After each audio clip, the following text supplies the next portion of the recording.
आज हम नीचे की एक बहुत ही कह सकते हैं साहसिक थ्योरी पर बात करने वाले हैं।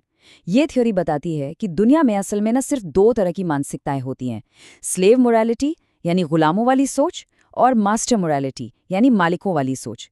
ठीक है, चलिए इसमें और गहराई से उतरते हैं।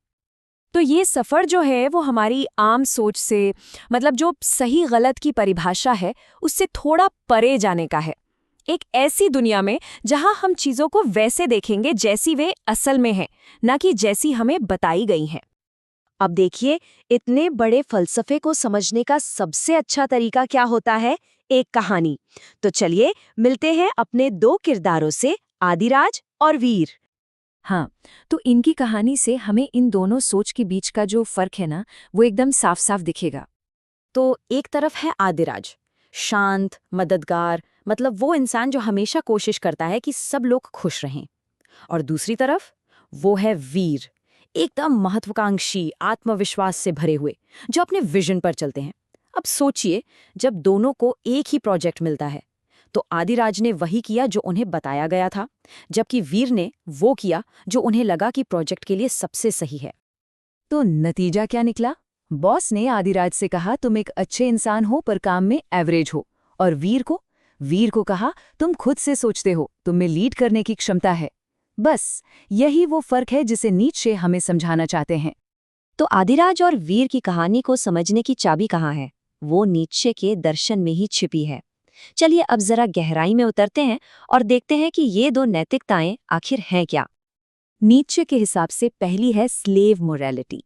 अब ये क्या है? ये सोच उन लोगों से आती है जो कमजोर हैं, जो डरते हैं, और वो ताकतवर लोगों को कैसे कंट्रोल करते हैं?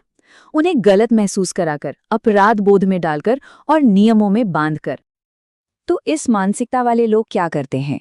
वे दूसरों को खुश करने में लगे रहते हैं, हर आदेश मानते हैं और हमेशा आसान रास्ता यानी आराम चुनते हैं। और हाँ, अगर कोई बहुत आगे बढ़ना चाहे, महत्वाकांक्षी हो, तो उसे बुरा कहते हैं, त्याग को बहुत बड़ा गुण मानते हैं और किसी की सफलता को किस्मत या बेईमानी का नतीजा बता देते हैं। नीचे इसे झुंड की सोच कहते हैं।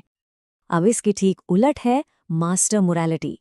ये उन लोगों की सोच है जो अपने मूल्य, अपने नियम खुद बनाते हैं। उनकी नैतिकता किसी और पर निर्भर नहीं करती, वो उनके अंदर से आती है। इस सोच वाले लोग कैसे होते हैं?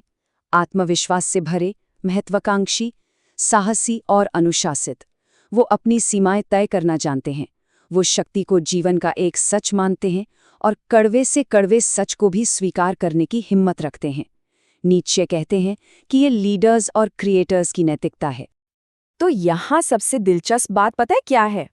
ये दोनों नैतिकताएं सिर्फ अलग अलग मूल्यों की बात नहीं करती। नहीं, ये तो अच्छा और बुरा इन शब्दों का मतलब ही पूरी तरह से बदल देती हैं। देखिए, स्लेव मोरालिटी के लिए अच्छा क्या है? आज्ञाकारी होना, विनम्र होना, सुरक्षित रहना। और बुरा? स्वतंत्र होना, महत्वाकांक्षी होना। अब मास्टर मोरालिटी की तरफ देखिए, यहाँ सब कुछ उल्टा है। यहाँ अच्छा है विकास, ताकत और उत्कृष्टता। और बुरा क्या है? कायरता, कमजोरी और खुद को धोखा देना। नीचे का ये कोट इस पूरी बात को एक लाइन में समझा देता है। भीड़ कमजोर होती है, इसीलिए वह मजबूत को बुरा कहती है। मतलब अपनी कमजोरी को छुपाने के लिए दूसरों पर बुराई का ठप्पा लगा दो। अच्छा, तो ये तो हो गई थ्योरी। अब जरा असल जिंदगी में देखते हैं, ये सोच आज हमें अपने आसपास कहाँ-कहाँ नजर आती है। जरा रिश्तों के बारे में सोचिए। कई बार ऐसा होता है ना कि अगर कोई अपनी सीमाएं तय करे, अपनी जरूरतों को पहले रखे, तो उसे स्वार्थी या अहंकारी कह दिया जाता है, जबकि जो इंसान हमेशा समझौता करता रहता है उसे अच्छा माना जाता है। ये स्लेव मोरालिटी का एक क्लासिक उदाहरण है। या फिर अपने काम की जगह पर देखिए, अगर कोई एक्स्ट्रा काम करने से मना कर दे तो कहा जाता है कि इसमें तो बहुत एटीट्यूड है। और जो बेचारा देर रात तक मुफ्त में काम करता है, उसकी तारीफ होती है कि देखो कितना समर्पित है ना वही मानसिकता। यहाँ कुछ और संकेत हैं, जरा गौर कीजिएगा। नहीं कहने में मुश्किल होना, अपनी कीमत दूसरों की राय से तय करना, हमेशा एक अपराध बोध में रहना और लगातार अपनी तुलना दूसरों से करते रहना। अगर ये चीजें किसी की जिंदगी में हैं, तो ये स्लेव मोरालिटी के ढांचे में जीने का संकेत हो सकता है। तो अब सवाल ये उठता है कि अगर कोई इस मानसिकता में फंसा है, तो इससे बाहर कैसे निकले? तो नीचे इसका भी रास्ता दिखाते हैं, एक मास्टर माइंडसेट बनाकर। तो इसके लिए 5 कदम हैं। पहला, अपने नियम खुद बनाइए, समाज से मत लीजिए। दूसरा, अपनी सीमाओं को अपना आत्मसम्मान समझिए। तीसरा, आराम नहीं साहस को चुनिए। चौथा, आपके लिए क्या अच्छा है और क्या बुरा, इसका फैसला कोई और नहीं, आप खुद कीजिए। और पांचवा, उत्कृष्टता को यानी अपने काम को बेहतरीन तरीके से करने को अपना सबसे बड़ा गुण बनाइए। और हाँ, एक बात समझना बहुत जरूरी है। नीचे की ताकत का मतलब किसी को दबाना या जुल्म करना नहीं है। इसका मतलब है खुद को बेहतर बनाना, खुद को अपग्रेड करना। तो आखिर में ये पूरी बात एक चुनाव पर आकर रुक जाती है, एक मौलिक चुनाव कि कोई अपनी जिंदगी जीना कैसे चाहता है। ये स्लाइड उस चुनाव के नतीजे को बहुत खूबसूरती से दिखाती है। देखिए, स्लेव मोरालिटी शायद दुनिया को सुरक्षित महसूस कराती है, लेकिन ये जिंदगी को छोटा और सीमित बना देती है। दूसरी तरफ मास्टर मोरालिटी, हाँ, वो खतरनाक है, उसमें जोखिम है, लेकिन वो जिंदगी को एक मतलब देती है, उसे सार्थक बनाती है। तो चुनाव क्या होगा?